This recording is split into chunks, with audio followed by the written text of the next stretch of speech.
순백의 웨딩드레스는 눈부시게 아름다웠지만 서유진은 그것이 자신의 몸에 맞지 않는 갑옷처럼 느껴졌다. 수백 명의 하객들이 보내는 박수갈채와 축복의 말들은 텅 빈 극장에서 울리는 메아리처럼 공허했다. 그녀는 대한민국 재계를 주무르는 태하그룹의 황태자 강지훈의 아내가 되었다. 모두가 선망하는 자리였지만 그녀의 마음은 시베리아의 겨울 벌판처럼 차갑게 얼어붙어 있었다. 결혼식 내내 그녀의 남편이 된 남자 강지훈은 단 한 번도 그녀에게 따뜻한 눈길을 준 적이 없었다. 그의 얼굴에는 완벽한 재벌 3세의 가면 같은 미소가 걸려 있었지만 그 눈빛은 철저히 비즈니스적인 냉정함으로 가득 차 있었다. 이 결혼은 사랑의 결실이 아니었다. 그것은 태아그룹과 유진의 아버지가 운영하는 중견 건설사 사이의 전략적 합병을 위한 마지막 퍼즐 조각일 뿐이었다. 유진은 그 거래를 위한 가장 비싼 담보물이었다. 마침내 길고 지루했던 피로연이 끝나고 두 사람은 호텔의 프레지덴셜 스위트룸으로 안내되었다. 문이 닫히자마자 지훈은 넥타이를 거칠게 풀어던지며 가면을 벗어던졌다. 그의 얼굴에는 경멸과 짜증이 노골적으로 드러나 있었다. 그는 마치 더러운 것을 보는 듯한 눈으로 유진을 훑어보았다. 쇼는 끝났으니 이제 본론으로 들어가지. 그의 목소리는 얼음장처럼 차가웠다. 유진은 아무 말도 하지 않고 그를 바라보았다. 그녀는 이미 어느 정도 예상하고 있었다. 하지만 눈앞에 펼쳐진 현실은 그녀의 예상을 뛰어넘는 잔인함으로 그녀의 심장을 후벼 팠다. 지우는 방 한가운데 놓인 테이블로 다가가 서류 가방에서 두툼한 서류 뭉치를 꺼내 그녀의 앞으로 던졌다. 하얀 종이들이 차가운 대리석 테이블 위로 흩어졌다. 그것은 결혼 선물도 사랑의 편지도 아니었다. 제목은 선명했다. 결혼 계약서. 읽어봐. 그리고 사인해. 지훈이 명령했다. 유진은 떨리는 손으로 서류를 집어들었다. 그 내용은 그녀의 마지막 남은 희망과 자존심을 산산조각 내기에 충분했다. 계약 기간은 정확히 5년. 그 기간 동안 그녀는 강지훈의 아내로서 대외적인 역할을 충실히 수행해야 했다. 하지만 사적인 생활에 대해서는 서로 일절 간섭하지 않는다. 재산은 각자 관리하며 이혼 시 위자료는 계약서에 명시된 소정의 금액 외에는 청구할 수 없다. 가장 잔인한 조항은 이것이었다. 계약 기간 중 갑 강지훈의 사생활에 대해 을 서유진은 어떠한 이의도 제기할 수 없다. 그것은 사실상 그가 다른 여자를 만나도 아내인 그녀는 아무 말도 할 수 없다는 뜻이었다. 그의 마음속에 오랫동안 자리 잡고 있는 첫사랑의 존재를 그녀는 이미 알고 있었다. 이 계약서는 그 여자를 위한 배려이자 자신을 향한 완벽한 모욕이었다. 눈물이 턱 밑까지 차올랐지만 유진은 입술을 깨물며 필사적으로 참아냈다. 이 남자 앞에서 약한 모습을 보이고 싶지 않았다. 왜 이렇게까지 해야 하죠? 그녀가 간신히 목소리를 쥐어짰다. 지훈은 코웃음을 쳤다.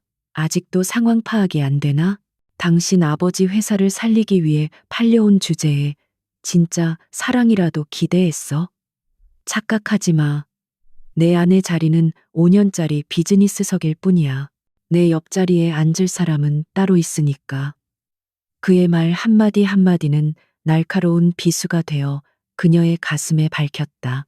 유진은 더 이상 아무것도 묻지 않았다. 그녀는 텅 빈 눈으로 계약서의 마지막 장을 넘겼다. 서명란에는 이미 강지훈의 이름이 거침없는 필체로 적혀 있었다. 그녀는 테이블 위에 놓인 만년필을 조용히 집어들었다. 펜촉의 차가운 감촉이 손끝을 통해 심장까지 전해지는 듯했다. 그녀의 머릿속에서 수많은 생각들이 스쳐 지나갔다. 아버지의 간절한 얼굴, 회사의 위기, 그리고 자신의 초라한 운명. 하지만 그 순간 그녀의 마음속에서 무언가가 단단하게 굳어지기 시작했다. 슬픔과 절망이 있던 자리에 차갑고도 시퍼런 분노와 오기가 싹 텄다. 좋다, 강지훈. 당신이 이 결혼을 비즈니스라고 했지. 그렇다면 나도 이 거래를 철저하게 이용해 주겠어. 당신이 나에게 준 5년이라는 시간 동안 나는 당신의 아내라는 이름 뒤에 숨어 당신들이 사는 세상을 배우고 당신들보다 더 강해질 거야. 그녀는 더 이상 망설이지 않았다. 그녀는 자신의 이름, 서유진, 세 글자를 또박또박 적어 내려갔다. 그것은 굴복의 서명이 아니었다. 그것은 그녀 자신과 맺은 피의 맹세와도 같았다. 언젠가 자신의 힘으로 이 차가운 계약서를 찢어버리고 그의 오만한 얼굴에 던져준 뒤 보란 듯이 뒤돌아서리라는 침묵의 서약이었다. 그녀는 이 순간의 치욕을 결코 잊지 않을 것이다. 그리고 그 치욕을 힘으로 바꾸어낼 것이다. 사인을 마친 그녀가 계약서를 지훈에게 내밀자 그는 만족스러운 미소를 지었다. 그는 그녀의 눈빛에 깃든 차가운 결의를 읽지 못했다.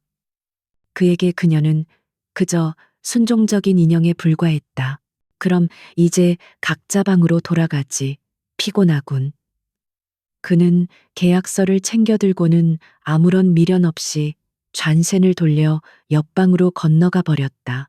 화려하고 거대한 신혼 침실에는 순백의 웨딩드레스를 입은 유진만이 홀로 덩그러니 남았다. 그녀는 거울 앞에 서서 자신의 모습을 비춰보았다. 거울 속에는 세상에서 가장 아름답지만 세상에서 가장 불행한 신부가 서 있었다. 그녀는 조용히 드레스의 지퍼를 내렸다. 이제 갑옷을 벗고 전쟁을 시작할 시간이었다. 강지훈과의 결혼 생활은 황금으로 만들어진 거대한 새장과도 같았다. 서유진이 머무는 한남동의 대저택은 성이라고 불릴 만큼 웅장하고 화려했다. 최고급 대리석이 깔린 바닥은 거울처럼 반짝였고 벽에는 이름 모를 화가의 값비싼 그림들이 걸려 있었다. 하지만 그 어떤 것도 그녀에게 온기를 주지 못했다. 집안을 오가는 수많은 고용인들은 그녀를 사모님이라 불렀지만 그들의 눈에는 어떠한 존경심도 담겨 있지 않았다. 그들은 유진을 이 집의 안주인이 아니라 잠시 머물다 갈 손님처럼 대했다. 아침 식사 시간은 언제나 숨막히는 침묵 속에서 이루어졌다. 거대한 식탁의 양끝에 앉은 두 사람 사이에는 수미터의 거리가 있었고 그 거리는 결코 좁혀지지 않을 심리적 거리감을 상징했다. 강지훈은 신문을 읽거나 태블릿 PC를 들여다볼 뿐 유진에게는 눈길조차 주지 않았다. 마치 그녀가 그 자리에 없는 투명인간인 것처럼 그는 그녀에게 필요한 생활비를 기계적으로 입금했고 공식적인 행사에 함께 참석해야 할 때면 완벽한 남편을 연기했다. 그리고 카메라 플래시가 꺼지는 순간 그는 다시 얼음처럼 차가운 타인으로 돌아왔다. 결혼한 지 몇 달 지나지 않아 그는 자신의 계약서 조항을 아주 충실하게 이행하기 시작했다. 그의 첫사랑이자 유명 배우인 오수희와의 스캔들이 연예면을 장식하기 시작한 것이다. 처음에는 오랜 친구 사이라는 변명으로 포장되었지만 곧 두 사람이 다정하게 레스토랑에서 식사를 하거나 해외에서 미래를 즐기는 모습이 파파라치들의 카메라에 포착되었다. 세상 사람들은 태아그룹의 황태자가 신혼의 아내를 두고 벌이는 대담한 연애 행각의 혀를 찾지만 정작 그 폭풍의 중심에 있는 아내 서유진은 아무런 말도 할 수 없었다. 시댁에서의 삶은 또 다른 지옥이었다. 시아버지인 강 회장은 유진을 며느리가 아닌 회사를 위한 부속품 정도로만 여겼다. 그는 오직 사업적인 이야기 외에는 그녀에게 말을 걸지 않았다. 시어머니의 냉대는 더욱 노골적이었다. 그녀는 사교 모임에 유진을 데리고 나가서는 보란 듯이 오수희를 칭찬하며 유진을 깎아내렸다. 우리 지훈이 옆에는 수희처럼 화려하고 당당한 아이가 어울리는데 말이야. 넌 그저 복 없는 네 아비 덕에 그 자리에 앉아 있는 줄이나 알아. 그들의 경멸과 무시는 유진의 마음을 날카롭게 핥히었지만 그녀는 결코 눈물을 보이지 않았다. 그녀는 깨달았다. 이 황금 세장 안에서 눈물은 가장 쓸모없는 사치품이라는 것을. 그녀는 모든 수모와 모욕을 차곡차곡 가슴속에 쌓아두었다. 그리고 밤이 되면 그 감정들을 분노라는 이름의 연료로 바꾸어 태우기 시작했다. 그녀는 더 이상 슬퍼하는 희생자가 되기를 거부했다. 대신 그녀는 복수를 준비하는 학습자가 되기로 결심했다. 저택의 가장 깊숙한 곳에 있는 거대한 서재는 그녀만의 비밀스러운 요새가 되었다. 강지훈이 밤늦도록 밖에서 시간을 보내는 동안 유진은 그곳에서 촛불처럼 자신을 태우며 지식을 흡수했다. 처음에는 경제학 원론부터 시작했다. 기업 재무, 회계, 투자 이론. 그녀는 마치 사마귀 물을 빨아들이듯 모든 것을 집어삼켰다. 그녀의 아버지가 평생을 바친 건설업계의 동향부터 태아그룹이 지배하고 있는 전자, 화학, 물류 산업의 생태계까지 그녀는 밤을 새워 보고서를 읽고 데이터를 분석했다. 그녀는 곧 깨달았다. 자신이 살고 있는 이 시대는 더 이상 전통적인 산업만으로는 살아남을 수 없다는 것을. 미래는 기술에 있었다. 그녀의 관심은 자연스럽게 최신 IT 기술로 옮겨갔다. 인공지능, 빅데이터, 블록체인.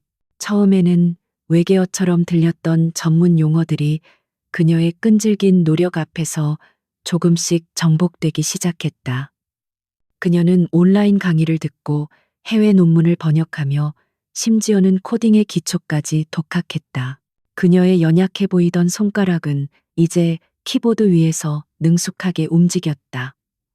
그녀의 머릿속에는 복잡한 재무제표와 미래 기술의 청사진이 동시에 그려지고 있었다. 낮 동안 재벌가의 장식품처럼 미소 짓고 있던 그녀는 밤이 되면 냉철한 분석가이자 미래를 꿈꾸는 전략가로 변신했다. 그녀의 눈빛은 더 이상 슬픔으로 흐려져 있지 않았다. 그 안에는 지식에 대한 갈증과 미래에 대한 명확한 목표 의식이 불타오르고 있었다. 어느 날 밤 강지우는 술에 취해 비틀거리며 늦게 귀가했다. 그는 서재 앞을 지나치다 문틈으로 새어나오는 희미한 불빛을 발견했다. 호기심에 살짝 문을 열어본 그는 의아한 표정을 지었다. 거대한 책상에 앉아 있는 서유진의 모습이 보였다. 그녀는 무언가에 깊이 몰두해 노트북 화면을 들여다보고 있었다. 그녀의 옆에는 전문 서적들이 산더미처럼 쌓여 있었다. 그는 그녀가 그저 통속 소설이나 읽으며 시간을 죽이고 있을 거라 생각했지만 그녀가 보고 있는 것은 복잡한 수식과 그래프로 가득 찬 기업 분석 보고서였다. 하지만 술에 취한 그의 오만한 머리는 그 장면의 의미를 제대로 해석하지 못했다. 그는 그저 팔려온 주제에 똑똑한 척은 이라고 속으로 비웃으며 방문을 닫아버렸다. 그는 알지 못했다. 자신이 무시하고 경멸했던 그 여자가 바로 자신의 발밑에서 언젠가 자신의 제국을 위협할 무서운 무기를 갈고 닦고 있었다는 사실을.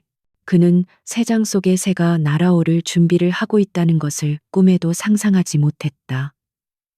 서유진은 그의 발소리를 들었지만 고개조차 돌리지 않았다. 그녀의 시선은 오직 화면 속의 미래에 고정되어 있었다. 그렇게 2년이라는 시간이 껍데기뿐인 결혼 생활 속에서 흘러갔다. 서유진의 마음속에 있던 희미한 기대와 아픔은 이제 단단하게 굳어버린 흉터가 되었다. 그녀는 더 이상 강지훈의 무관심에 상처받지 않았고 시댁 식구들의 경멸에도 흔들리지 않았다. 그녀의 감정은 깊은 동면에 들어간 듯 고요했다. 그 고요함 속에서 그녀의 이성은 얼음처럼 차갑고 예리하게 벼려지고 있었다. 그녀는 그저 때를 기다리고 있었다. 새장문이 열릴 그 순간을. 기회는 전혀 예상치 못한 곳에서 찾아왔다. 어느 평범한 오후, 그녀는 한 통의 낯선 전화를 받았다.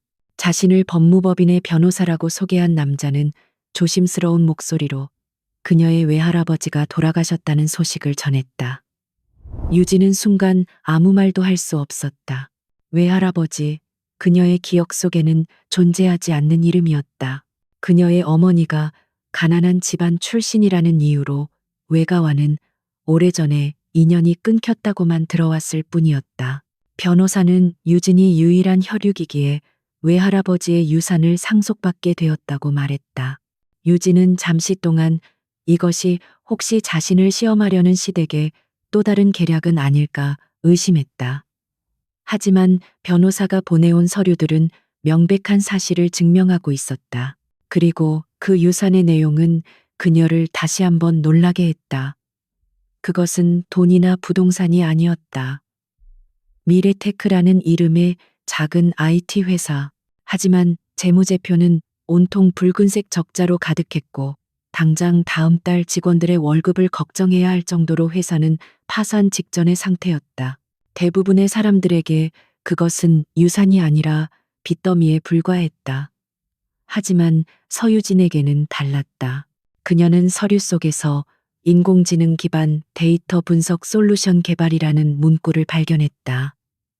그녀가 지난 2년간 밤을 새워가며 파고들었던 바로 그 분야였다. 이것은 우연이 아니었다. 하늘이 그녀에게 내려준 기회이자 시험이었다. 그녀의 심장이 2년 만에 처음으로 뜨겁게 뛰기 시작했다. 이것이 바로 그녀가 기다려왔던 세 장의 문이었다. 그날 밤 유진은 강지훈이 돌아오기를 기다렸다. 그녀의 앞 테이블 위에는 2장의 서류가 놓여 있었다. 2년 전 그가 던져주었던 결혼 계약서, 그리고 그녀가 미리 준비해둔 이혼 합의서. 자정이 넘어 돌아온 지우는 소파에 앉아있는 그녀를 보고 미간을 찌푸렸다. 이 시간에 무슨 꿍꿍이야? 그의 목소리에는 언제나처럼 짜증이 섞여 있었다. 유진은 아무런 감정의 동요 없이 차분하게 입을 열었다. 이혼해주세요. 그 말에 지훈은 잠시 멍한 표정을 짓다가 이내 헛웃음을 터뜨렸다. 뭐, 이혼, 이제 와서 사랑 타령이라도 하려는 건가?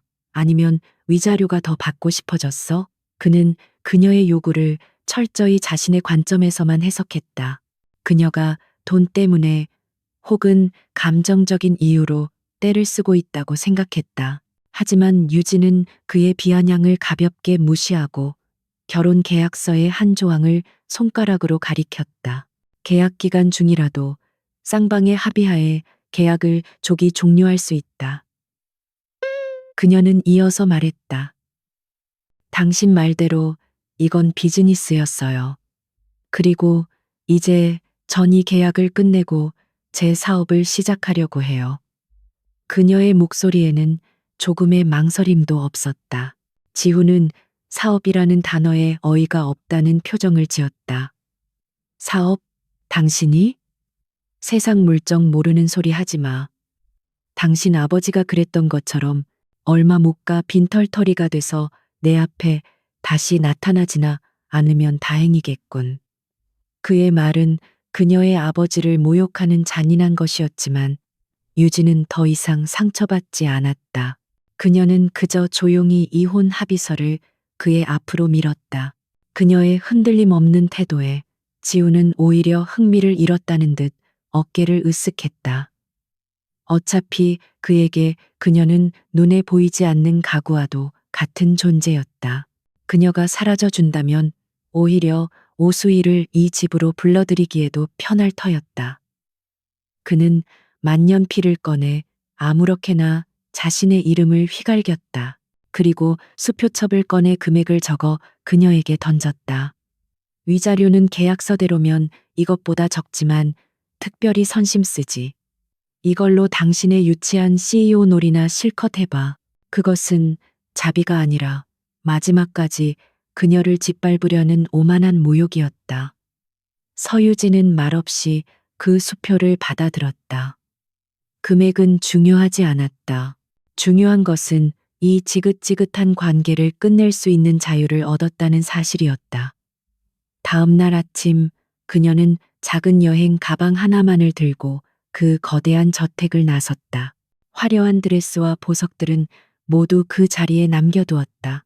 그녀가 챙긴 것은 오직 지난 2년간 그녀의 무기가 되어 주었던 책 몇 권과 노트북, 그리고 강지훈이 던져준 모욕의 수표뿐이었다.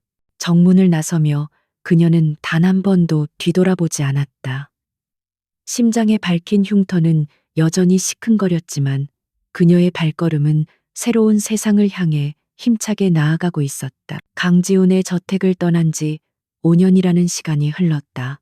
그 5년은 누군가에게는 눈 깜짝할 사이에 지나가는 시간이었겠지만 서유진에게는 뼈를 깎는 고통 속에서 자신을 완전히 새로 빚어내는 용광로와도 같은 시간이었다. 이제 그녀는 더 이상 태하 그룹의 장식품이었던 과거의 서유진이 아니었다. 그녀는 대한민국 IT 업계의 판도를 뒤흔드는 무서운 신성, 아우라테크의 대표이사 서유진이었다. 서울의 디지털 미디어 시티, 첨단 빌딩들이 숲을 이룬 그 중심에 아우라테크의 본사가 자리 잡고 있었다. 통유리로 마감된 세련된 건물 로비로 들어서는 그녀의 발걸음은 자신감이 넘쳤다. 잘 재단된 검은색 파워수트는 그녀의 지적인 분위기와 카리스마를 더욱 돋보이게 했고, 또각거리는 하이힐 소리는 건물의 모든 공간에 그녀의 존재감을 각인시키는 듯했다. 직원들은 그녀를 마주칠 때마다 존경과 경외가 섞인 눈빛으로 허리를 굽혀 인사했다. 그녀가 처음 미래테크라는 이름의 회사를 물려받았을 때 그곳은 곧 쓰러져갈 폐허와도 같았다. 낡은 사무실에는 패배감과 무기력함이 먼지처럼 쌓여 있었고, 남아있던 몇 안 되는 직원들은 젊고 경험 없는 여자 사장을 노골적으로 무시했다. 재벌가 사모님께서 심심풀이로 회사 놀이라도 하러 오셨나? 회의실에서 들려왔던 그 비아냥은 아직도 그녀의 귓가에 생생했다. 첫 번째 위기는 곧바로 찾아왔다. 빚쟁이들이 매일같이 사무실로 들이닥쳤다. 그들은 유진이 태아그룹의 며느리였다는 사실을 알고 어떻게든 한몫 챙겨보려는 하이에나 떼와도 같았다. 그들은 그녀가 곧 강지훈에게 달려가 돈을 빌려올 것이라 예상했다. 하지만 유진은 그들의 예상을 완전히 뒤엎었다. 그녀는 모든 채권자를 한자리에 불러 모았다.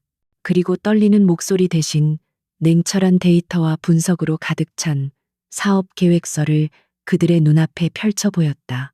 그녀는 밤을 새워 만든 자료를 통해 회사가 가진 데이터 분석 기술의 잠재력과 미래 시장의 가능성을 논리적으로 설명했다. 그리고 제안했다. 지금 당장 이 회사를 파산시키는 것은 여러분에게도 아무런 이득이 되지 않습니다. 저에게 딱 6개월의 시간만 주십시오. 만약 그때까지 회생의 가능성을 보이지 못한다면 그때는 제 모든 것을 걸고 여러분의 빚을 갚겠습니다. 그녀의 눈빛에는 절박함이 아닌 미래에 대한 확신이 담겨 있었다. 그녀의 당당한 태도에 압도된 채권자들은 마지못해 그녀의 제안을 받아들였다. 내부의 저항은 더욱 거셌다. 기존의 연구원들은 그녀의 경영 방식에 사사건건 반기를 들었다. 특히 수석 연구원이었던 한 부장은 그녀를 대놓고 어린애 취급하며 무시했다. 그는 회사의 핵심 기술을 자신이 모두 쥐고 있다고 믿었고 그녀가 곧 자신에게 무릎 꿇을 것이라 생각했다. 하지만 그는 유진이 지난 2년간 서재에 틀어박혀 무엇을 공부했는지 전혀 알지 못했다. 결정적인 충돌은 새로운 알고리즘 개발 방향을 놓고 벌어졌다. 한 부장은 기존의 방식을 고집했고 유진은 해외의 최신 논문들을 근거로 완전히 새로운 접근법을 제시했다. 대표님께서는 현장을 모르십니다. 이론과 현실은 다릅니다. 한 부장의 비아냥에 유진은 조용히 노트북을 열어 자신이 밤새 직접 코딩한 시뮬레이션 결과를 화면에 띄웠다. 그녀가 제시한 방식이 기존 방식보다 데이터 처리 속도와 정확도 면에서 월등히 뛰어나다는 것이 숫자로 증명되는 순간이었다. 회의실에는 침묵이 흘렀다. 그날 이후 한 부장을 포함한 대부분의 9세대 인력들은 스스로 회사를 떠났다. 이제 그녀의 곁에는 그녀의 비전과 능력을 믿는 젊고 열정적인 소수의 팀원들만이 남았다. 그들은 밤낮을 가리지 않고 연구에 매달렸다. 사무실의 불은 꺼질 줄 몰랐고 탕비실에는 커피와 에너지 드링크 병만이 산처럼 쌓여갔다. 그리고 마침내 운명의 그날이 찾아왔다. 수백 번의 실패 끝에 그들이 개발한 새로운 인공지능 알고리즘 아우라가 성공적으로 구동된 것이다. 모니터 화면에 오차율 0.01%라는 경이적인 분석 결과가 떠오르는 순간 연구실의 모두는 서로를 부둥켜 안고 환호성을 질렀다. 그것은 회사의 운명을 바꾼 결정적인 한 방이었다. 아우라테크의 신화는 바로 그 작은 연구실에서 시작되었다. 다시 현재. 유진은 회의실의 가장 상석에 앉아 있었다. 그녀의 앞에는 국내 굴지의 통신 대기업 임원들이 긴장한 표정으로 앉아 있었다. 그들은 아우라테크의 기술을 도입하기 위해 몇 주째 그녀에게 공을 들이고 있었다. 저희가 제시한 조건은 업계 최고 수준입니다. 긍정적으로 검토해 주시길 바랍니다. 상대 측 대표가 조심스럽게 말했다. 유진은 그의 말을 조용히 듣고 있다가 부드럽지만 단호한 목소리로 입을 열었다. 금액은 만족스럽습니다. 하지만 저희는 단순한 기술 판매를 원하는 것이 아닙니다. 우리는 파트너를 원합니다. 귀사와의 협력을 통해 발생하는 모든 데이터에 대한 공동 소유권을 조건으로 제시합니다. 그것은 업계의 관행을 깨는 파격적인 제안이었다. 상대는 당황한 기색이 역력했다. 하지만 그들은 유진의 눈빛에서 조금도 물러설 의지가 없음을 읽었다. 그녀는 더 이상 과거처럼 상대의 자비를 구하는 약자가 아니었다. 그녀는 이제 새로운 규칙을 만드는 강자였다. 서유진이 폐허 속에서 자신만의 왕국을 건설하고 있는 동안 태아그룹의 심장부 강지훈의 집무실은 여전히 세상의 정점처럼 보였다. 도시의 가장 높은 곳에 위치한 그의 사무실은 마치 신의 옥좌와도 같았다. 그는 그곳에서 세상을 자신의 발 아래 장기판처럼 내려다보았고 그 위에서 움직이는 모든 인간들은 그의 의지에 따라 움직이는 말에 불과했다. 그의 말 한마디에 거대한 자본이 움직였고 그의 손짓 하나에 수많은 사람들의 운명이 결정되었다. 그는 태어날 때부터 승리자였다. 실패라는 단어는 그의 사전에 존재하지 않았다. 아버지 세대가 피와 땀으로 이룩한 제국을 물려받은 그는 자신의 비범한 능력으로 태아 그룹을 더욱 반석 위에 올려놓았다고 굳게 믿었다. 그는 언제나 자신감에 차 있었고 그의 판단은 한치의 오차도 없는 신의 계시와도 같다고 여겼다. 그의 주변에는 그의 결정에 토를 다는 사람이 아무도 없었다. 오직 복종하는 부하들과 아첨하는 사람들만이 존재할 뿐이었다. 그의 곁에는 여전히 배우 오수이가 있었다. 그녀는 그의 완벽한 제국을 장식하는 가장 화려한 트로피였다. 두 사람은 사교계의 공식적인 커플로 모든 행사에 함께 참석했고 언론은 그들의 모습을 세기의 로맨스처럼 포장했다. 하지만 그들의 관계는 사랑이라기보다는 서로의 필요를 채워주는 비즈니스에 가까웠다. 지훈은 그녀의 미모와 명성을 이용해 자신의 이미지를 포장했고 수희는 그의 재력을 발판 삼아 연예계에서 자신의 입지를 굳혔다.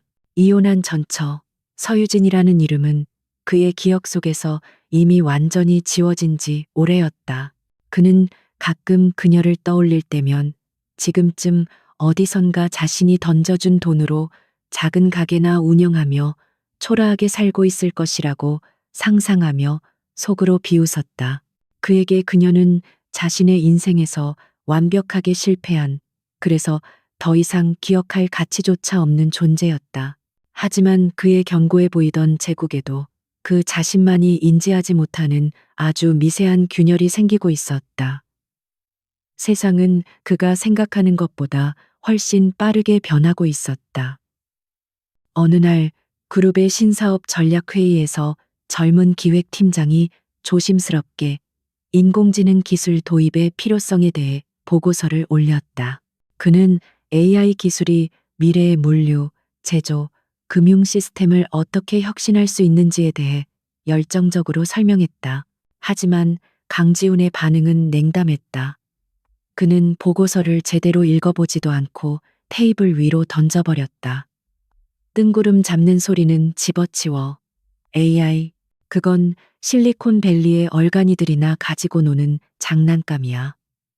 태하그룹은 쇠와 땀으로 만들어진 제국이야. 보이지도 않는 컴퓨터 프로그램 따위가 아니라.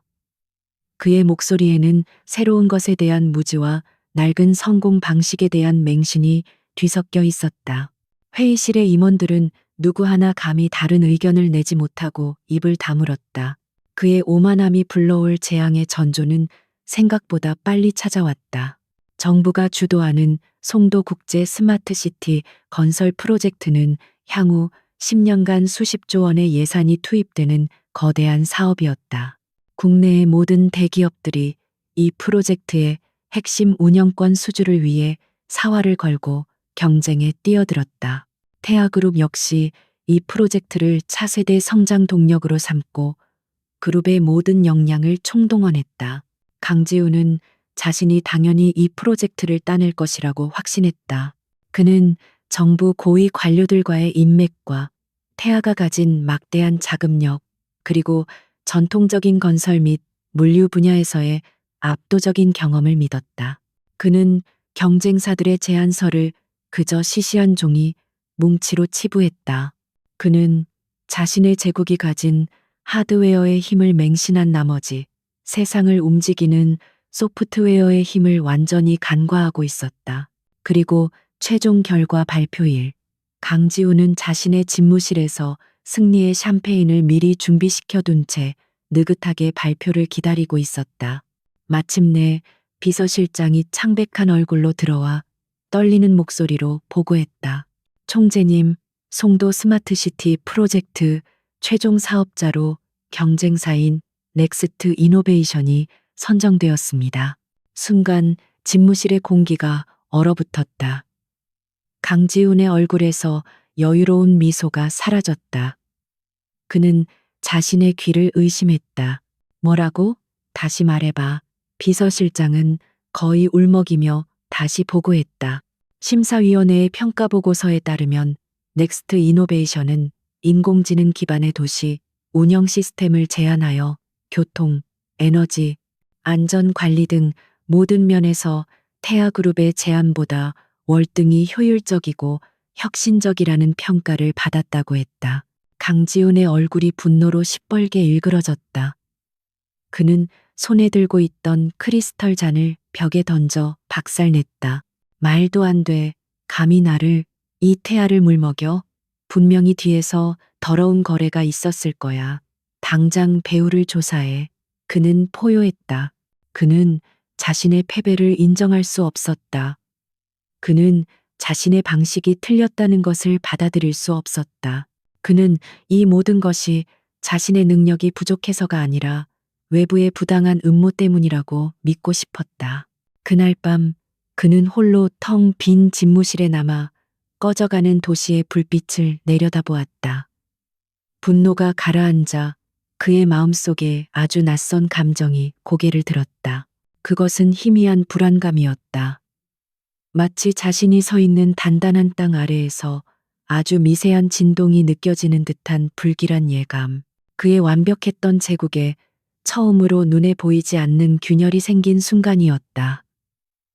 하지만 그는 애써 그 감정을 외면했다.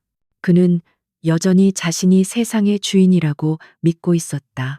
라스베이거스 기술 컨퍼런스에서의 굴욕적인 재회 이후 강지우는 마치 유령에 홀린 사람처럼 지냈다. 서유진이라는 이름은 그의 머릿속을 떠나지 않는 저주가 되었다. 그가 무시하고 내쳤던 여자가 이제는 감히 자신이 우러러봐야 할 위치에 있다는 현실을 그의 오만한 자아는 도저히 받아들일 수 없었다. 그는 아우라테크의 성공이 그저 운 좋은 거품일 뿐이라고, 곧 꺼져버릴 신기루라고 애써 스스로를 위안했다. 그는 서유진의 존재를 자신의 세상에서 지워버리려 애썼다. 하지만 세상은 그의 뜻대로 움직여주지 않았다. 태아그룹이라는 거대한 배는 이미 보이지 않는 암초에 부딪혀 서서히 침몰하고 있었다. 송도 스마트시티 프로젝트의 실패는 시작에 불과했다. 그것은 제국의 붕괴를 알리는 서곡과도 같았다. 진짜 태풍은 태아그룹의 심장부이자 가장 큰 수익권인 태아물류에서 터져나왔다. 태아물류는 수십 년간 국내 물류 시장을 독점해온 공룡이었다. 강지훈은 그 누구도 이 아성을 무너뜨릴 수 없으리라 확신했다. 하지만 그의 오랜 경쟁자였던 넥스트 이노베이션이 칼을 갈고 있었다. 넥스트 이노베이션은 송도 프로젝트에서 승리한 후 그 기세를 몰아 새로운 개념의 통합 물류 플랫폼 퀀텀 로지스틱스를 시장에 출시했다. 처음에 강지훈은 코웃음을 쳤다. 수십 년간 구축해온 태아의 인프라와 네트워크를 고작 컴퓨터 프로그램 따위가 따라잡을 수 있을 리 없다고 생각했다. 하지만 시장의 반응은 그의 예상을 완전히 빗나갔다. 퀀텀 로지스틱스는 인공지능을 기반으로 화물의 이동 경로, 창고 재고, 배송 시간을 실시간으로 최적화했다. 그 결과 기존의 태아 물류보다 배송 시간은 30% 이상 단축되었고 비용은 20% 가까이 절감되었다. 기업 고객들은 썰물처럼 태아 물류를 떠나 넥스트 이노베이션으로 몰려갔다. 태아의 물류 창고는 주인을 찾지 못한 재고들로 넘쳐났고 한때 대한민국 전역을 누비던 수천 대의 배송 트럭들이 멈춰섰다. 태아그룹의 분기별 실적 보고서는 처참했다. 핵심 계열사인 태아물류의 매출이 반토막 나면서 그룹 전체의 수익성이 수직으로 추락했다. 이것은 단순한 위기가 아니었다. 그룹의 존립 자체를 위협하는 재앙이었다. 주식시장은 가장 먼저 반응했다. 태아그룹의 주가는 연일 폭락을 거듭했고 외국인 투자자들은 무섭게 자금을 빼나갔다. 신용평가사들은 태아의 신용 등급을 하향 조정했다. 언론에서는 연일 공룡의 몰락, 시대에 뒤처진 거인의 비극과 같은 자극적인 제목으로 태아그룹의 위기를 대서특필했다. 한때 철옹성 같았던 제국은 이제 사방에서 공격받는 외로운 성이 되어 있었다.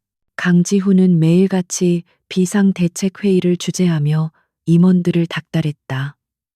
그는 소리를 지르고 책상을 내리치며 분노를 표출했다. 도대체 왜 막지 못했나?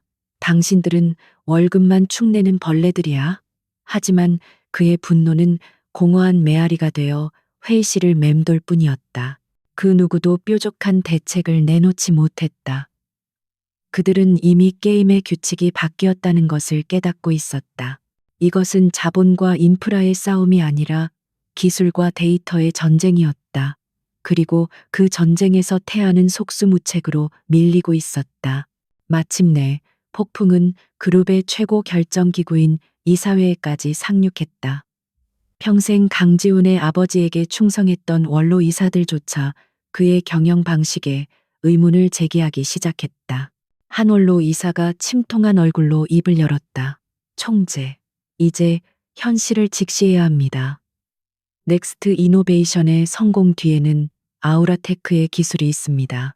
그 말이 나오는 순간 회의실의 모든 시선이 강지훈에게로 쏠렸다. 그는 마치 숨겨왔던 치부를 들킨 사람처럼 얼굴이 굳어졌다. 원로 이사는 말을 이었다. 알아본 바에 의하면 넥스트 이노베이션은 2년 전부터 아우라테크와 극비리의 파트너십을 맺고 그들의 인공지능 엔진을 물류 시스템에 이식해왔다고 합니다. 지금 우리가 보고 있는 퀀텀 로지스틱스는 바로 그 결과물입니다. 이제 모든 퍼즐 조각이 맞춰졌다. 서유진은 단순히 운이 좋았던 것이 아니었다. 그녀는 처음부터 거대한 그림을 그리고 있었던 것이다. 그녀는 강지훈이 가장 자신했던 심장부를 향해 그의 경쟁자의 손을 빌려 정확하게 비수를 꽂았다. 이것은 우연한 사고가 아니라 치밀하게 계획된 공격이었다. 강지훈은 온몸의 피가 차갑게 식는 것을 느꼈다. 그는 자신이 벌레처럼 여겼던 여자에게 완벽하게 농락당한 것이다. 회의는 결론을 향해 치닫고 있었다. 우리에게 남은 길은 하나뿐입니다. 우리도 아우라테크와 손을 잡아야 합니다. 그들의 기술 없이는 태아는 결코 이 위기에서 벗어날 수 없습니다. 총재께서 직접 나서서 서유진 대표를 만나셔야 합니다. 그것은 단순한 건의가 아니었다. 이사회의 이름으로 내려진 최후통첩과도 같았다. 강지훈은 아무 말도 할 수 없었다. 그는 입술을 깨물며 주먹을 꽉 쥐었다. 손바닥 안으로 손톱이 파고드는 고통보다 그의 자존심이 갈갈이 찢기는 고통이 더욱 컸다. 그 여자에게, 자신이 경멸하고 내쳤던 그 여자에게 이제는 고개를 숙이고 찾아가 도움을 구해야만 하는 것이다. 이보다 더한 굴욕은 없었다. 하지만 그는 선택의 여지가 없었다. 그의 등 뒤에는 수만 명의 직원과 아버지가 평생을 바쳐 이룩한 제국이 위태롭게 서 있었다. 그는 마침내 지옥과도 같은 결정을 내려야만 했다. 강지훈에게 있어 서유진과의 만남을 준비하는 며칠은 지옥과도 같았다. 그는 수십 번이고 모든 것을 집어던지고 포기하고 싶었다. 하지만 아침마다 폭락하는 주가를 알리는 뉴스 속보와 신락 같은 희망을 걸고 자신의 입만 바라보는 수만 명의 직원들의 얼굴이 그의 발목을 잡았다. 그는 태아그룹의 총수였다. 개인적인 자존심 때문에 제국 전체를 무너뜨릴 수는 없었다. 그는 결국 자신의 비서에게 아우라테크 측으로 공식적인 미팅을 요청하라고 지시했다.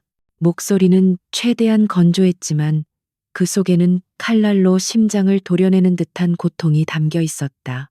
약속 장소는 청담동의 한 고급 호텔 최상층에 위치한 프라이빗 레스토랑이었다.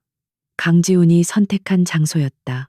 그는 이 만남에서만큼은 자신이 여전히 갑의 위치에 있다는 것을 과시하고 싶었다. 하지만 그가 약속 시간보다 일부러 10분 늦게 도착했을 때 서유진은 이미 창가 가장 좋은 자리에 앉아 여유롭게 차를 마시고 있었다. 그녀는 지훈을 발견하고도 자리에서 일어나지 않았다. 그저 가볍게 고개를 까딱하며 마치 지각한 부하 직원을 맞이하는 듯한 시선을 보낼 뿐이었다. 그 순간 강지훈은 이 게임의 주도권이 이미 자신에게 없음을 직감했다. 그는 애써 태어난 척 맞은편 자리에 앉았다. 5년 만에 이렇게 가까이서 마주한 그녀는 완전히 다른 사람이 되어 있었다. 과거의 순종적이고 그늘졌던 모습은 온데간데 없었다. 그녀의 눈빛은 깊은 호수처럼 고요했지만 그 안에는 감히 바닥을 가늠할 수 없는 자신감과 지성이 번뜩이고 있었다. 그녀가 뿜어내는 기품과 카리스마는 그의 곁을 지키는 화려한 배우 오수희와는 비교할 수 없는 격이 다른 것이었다. 오랜만이군요, 강지훈 총재님. 유진이 먼저 입을 열었다. 그녀의 목소리는 부드러웠지만 그 안에는 완벽하게 그어진 선이 느껴졌다. 더 이상 전 남편을 대하는 목소리가 아니었다.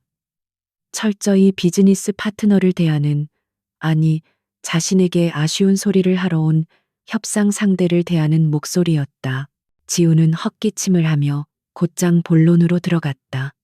그는 여전히 자신의 오만함을 버리지 못하고 있었다. 거두절미하고 말하지. 지금 태아가 겪고 있는 문제는 당신도 잘 알 테고, 나는 당신 회사 아우라테크에게 아주 좋은 기회를 주려고 해. 그는 도움을 청한다는 말 대신 기회를 준다는 표현을 썼다. 태아와 아우라테크가 전략적 제휴를 맺는 거야. 태아의 막강한 자본과 인프라에 당신들의 기술력을 더하는 거지. 당신 같은 작은 벤처기업에게는 다시 없을 기회가 될 거야. 그의 말투는 마치 은혜를 베푸는 군주의 그것과도 같았다. 서유진은 아무 말 없이 그의 말을 끝까지 들었다. 그녀의 얼굴에는 어떠한 감정의 변화도 읽을 수 없었다. 그 침묵이 강지훈을 더욱 초조하게 만들었다. 그가 준비해온 말을 모두 끝냈을 때 유진은 찻잔을 들어 향을 음미하고는 조용히 찻잔을 내려놓았다. 그리고 마침내 입을 열었다. 그녀의 반격은 그의 예상을 완전히 뛰어넘는 방식으로 시작되었다. 총재님의 제안 잘 들었습니다. 그런데 한 가지 이상한 점이 있군요. 유진이 말했다.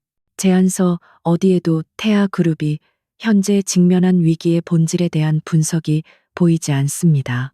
총재님께서는 아직도 이 사태의 원인이 단순히 기술 부족에 있다고 생각하시는 모양이군요. 그녀의 목소리는 차분했지만 그 안의 날카로움은 지훈의 폐부를 정확히 찔렀다. 그녀는 자리에서 일어나 회의실의 대형 스크린 앞에 섰다.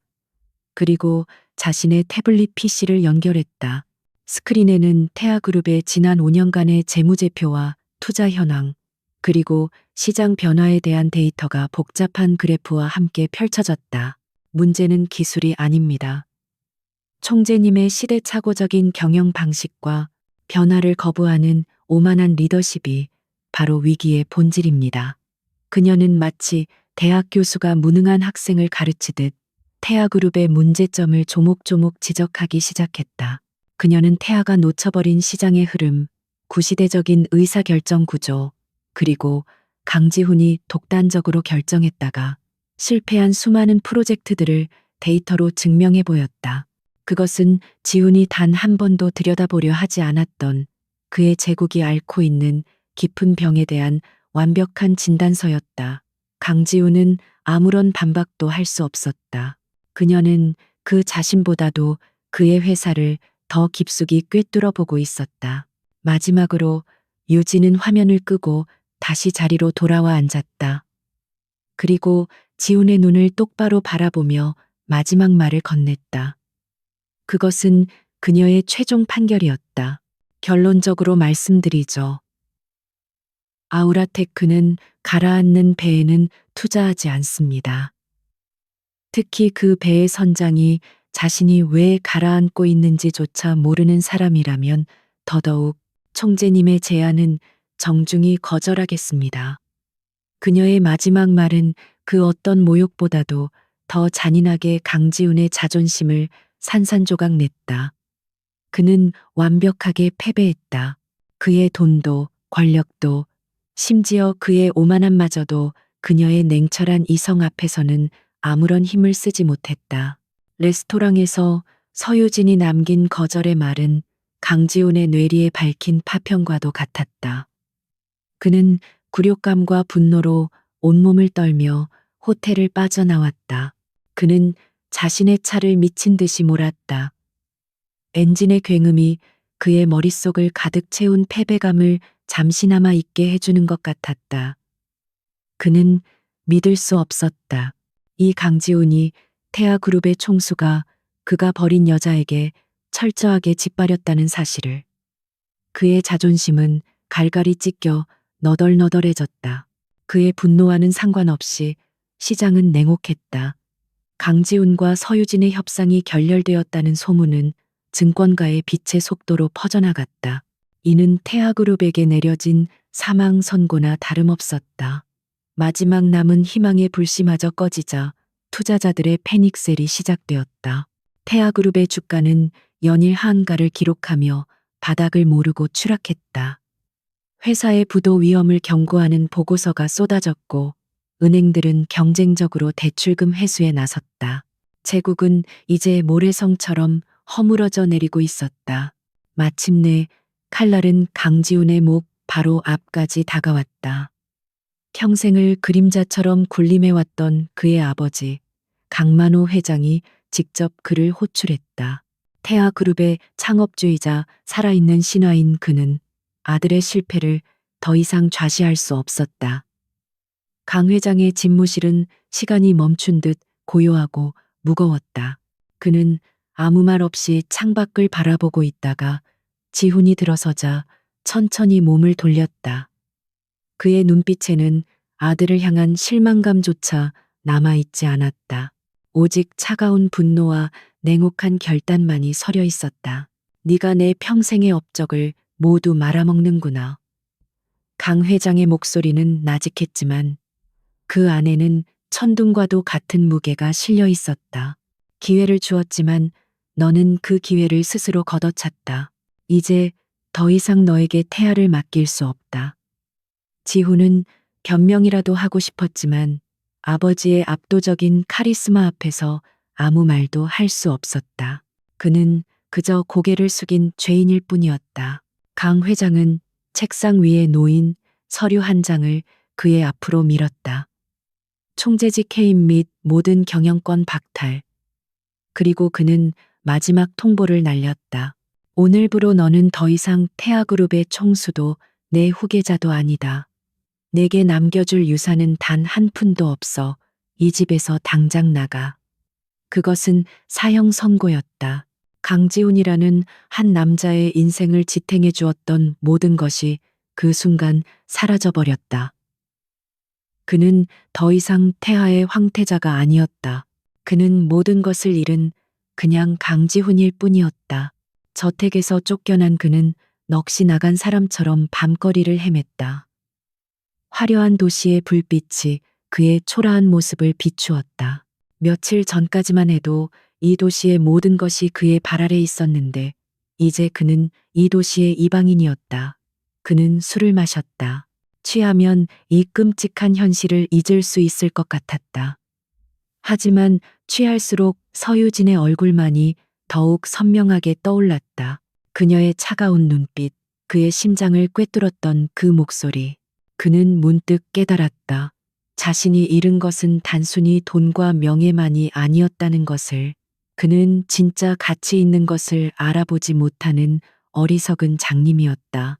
그는 자신의 오만함과 편견 속에 갇혀 자신을 구원할 수도 있었던 유일한 동아줄을 스스로 잘라버린 것이다.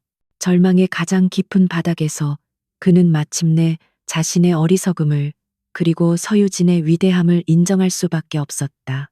그에게 남은 것은 아무것도 없었다. 그의 곁을 지키던 오수희는 그의 몰락 소식을 듣자마자 흔적도 없이 사라졌다. 아첨하던 친구들과 부하들도 모두 등을 돌렸다. 세상에 완벽하게 혼자가 된 그는 마지막으로 한 가지 해야 할 일이 남아있음을 깨달았다. 그것은 어쩌면 구걸이고 어쩌면 참회일지도 모르는 마지막 몸부림이었다. 그는 비틀거리는 걸음으로 아우라테크의 본사 건물을 향해 걸어갔다. 다음 날 아침 그는 초라한 행색으로 아우라테크의 로비에 나타났다. 최고급 양복 대신 구겨진 셔츠를 입고 있었고 완벽하게 정돈되었던 머리는 헝클어져 있었다. 그는 안내 데스크에 서유진 대표를 만나게 해달라고 부탁했다. 하지만 돌아온 것은 비서실의 냉담한 거절뿐이었다. 대표님은 일정이 꽉 차 있다는 기계적인 대답. 그는 물러서지 않았다. 그는 로비의 소파에 앉아 무작정 기다리기 시작했다. 그의 모습은 곧 아우라테크 직원들 사이에서 화제가 되었다. 몰락한 황제의 비참한 모습은 그들에게 좋은 구경거리이자 그들이 따르는 리더가 얼마나 위대한 인물인지를 증명하는 상징과도 같았다. 몇 시간이 흘렀을까. 마침내 비서가 내려와 그를 대표 이사실로 안내했다. 마지막 동정이었을까? 혹은 그의 마지막 모습을 확인하고 싶었던 것일까? 서유진의 집무실은 도시 전체가 내려다 보이는 최상층의 위치에 있었다. 그곳은 과거 그의 집무실보다 더 높고 더 넓었다. 유진은 거대한 책상 뒤에 앉아 서류를 검토하고 있었다. 지훈이 들어서는 것을 보고도 그녀는 시선을 떼지 않았다. 마치 길가의 돌멩이를 보는 듯한 무관심이었다. 마침내 그녀가 고개를 들었을 때 강지우는 천천히 그녀에게 다가갔다. 그리고 그녀의 책상 앞에서 그는 주저없이 무릎을 꿇었다. 그의 무릎이 차가운 대리석 바닥에 닿는 소리가 집무실 전체에 무겁게 울려 퍼졌다. 한때 세상을 호령했던 남자는 이제 모든 것을 잃고 자신이 버렸던 여자의 발 아래 엎드려 있었다. 그는 고개를 숙인 채 떨리는 목소리로 말했다. 내가 틀렸소. 당신 말이 모두 맞았어. 나는 오만했고 어리석었소. 그의 목소리는 더 이상 과거의 오만한 총수의 것이 아니었다. 모든 것을 잃은 한 남자의 처절한 절규였다. 제발 태아를 살려주시오. 나를 위해서가 아니오. 내 아버지가 평생을 바친 그 이름과 수만 명의 직원들을 위해서 제발. 그는 간청했다. 아니, 애원했다. 그의 눈에서는 뜨거운 눈물이 흘러내려 바닥을 적셨다. 서유진은 말없이 무릎 꿇은 그를 내려다보았다. 그녀의 얼굴에는 승리자의 통쾌함도 동정심도 보이지 않았다. 그녀의 눈은 그저 모든 것을 꿰뚫어 보는 듯 깊고 차갑게 빛나고 있을 뿐이었다. 서유진의 집무실에는 무거운 침묵이 흘렀다. 그 침묵 속에서 들리는 것은 바닥에 무릎을 꿇은 한 남자의 희미한 흐느낌 소리뿐이었다.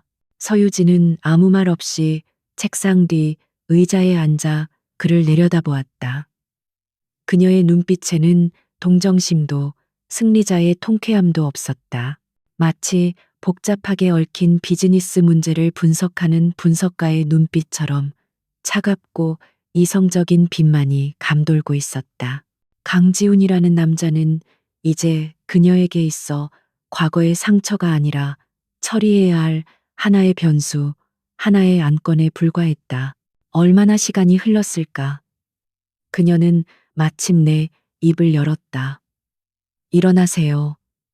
그녀의 목소리는 얼음장처럼 차가웠다. 여기는 당신의 눈물을 받아줄 무대가 아닙니다. 그리고 나는 당신의 감정에 호소받을 관객이 아니고요. 그녀의 말에 강지우는 천천히 힘겹게 몸을 일으켰다. 그의 얼굴은 눈물과 굴욕감으로 얼룩져 있었다. 한때 세상을 호령하던 오만한 군주의 모습은 어디에도 찾아볼 수 없었다. 당신의 제안은, 아니, 당신의 애원은 잘 들었습니다.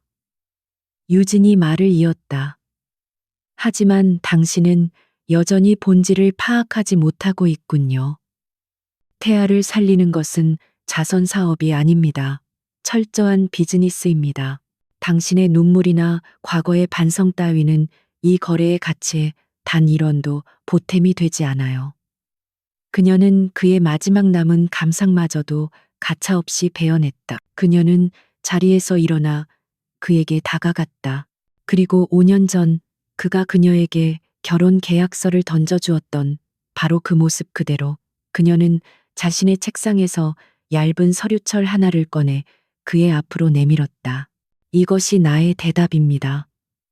강지우는 떨리는 손으로 서류를 받아들었다. 제목은 태아그룹 인수를 위한 전략적 제안서였다. 그것은 파트너십 제안이 아니었다. 명백한 인수합병, 즉 적대적 M&A에 가까운 제안서였다. 내용은 더욱 충격적이었다. 아우라테크는 태아그룹의 부채를 떠안는 조건으로 의결권이 있는 지분 51%를 단돈 1달러에 인수한다. 기존의 모든 경영진은 해임되며 아우라테크가 파견한 전문가들로 새로운 이사회가 구성된다. 강지훈을 포함한 기존 대주주 일가는 모든 경영에서 손을 떼고 명예직조차 가질 수 없다. 그것은 구원이 아니라 완벽한 지배를 선언하는 항복 문서였다. 이건 태아를 통째로 삼키겠다는 거잖소. 강지훈이 거의 비명을 지르듯 말했다. 유진은 어깨를 으쓱했다. 정확히 보셨습니다. 썩은 부분을 도려내는 것만으로는 부족해요.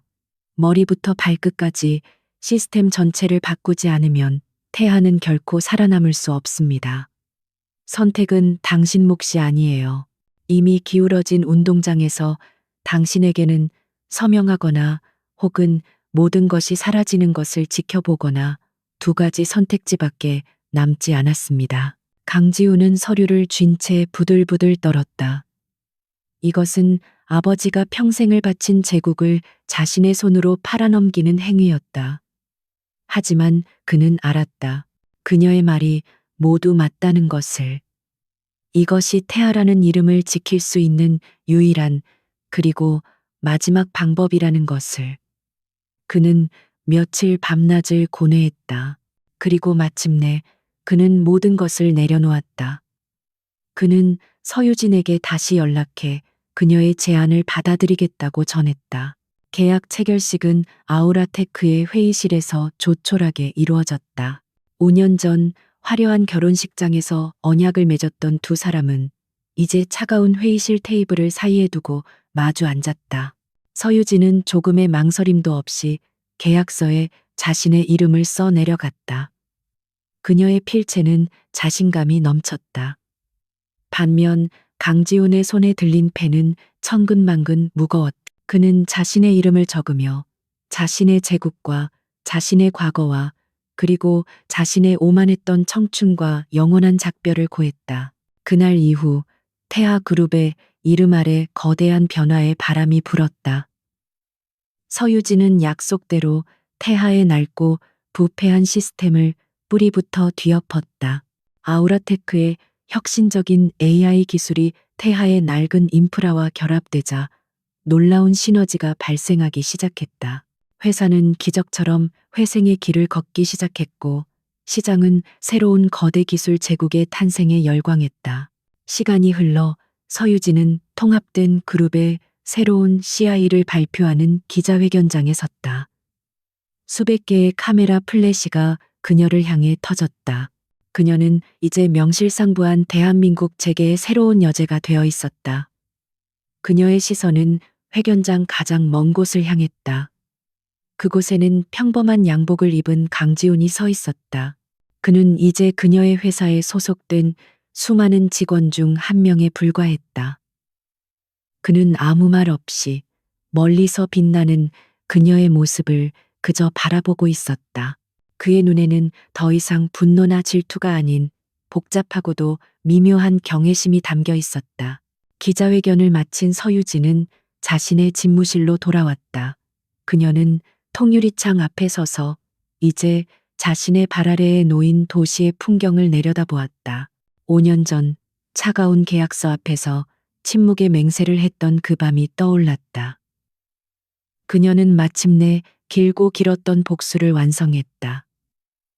하지만 그녀의 마음은 놀랍도록 평온했다. 이것은 복수의 끝이 아니었다. 이것은 그녀가 자신의 힘으로 쟁취한 새로운 세상의 시작일 뿐이었다. 태양은 지고 있었지만 그녀의 제국에는 이제 막 새로운 태양이 떠오르고 있었다.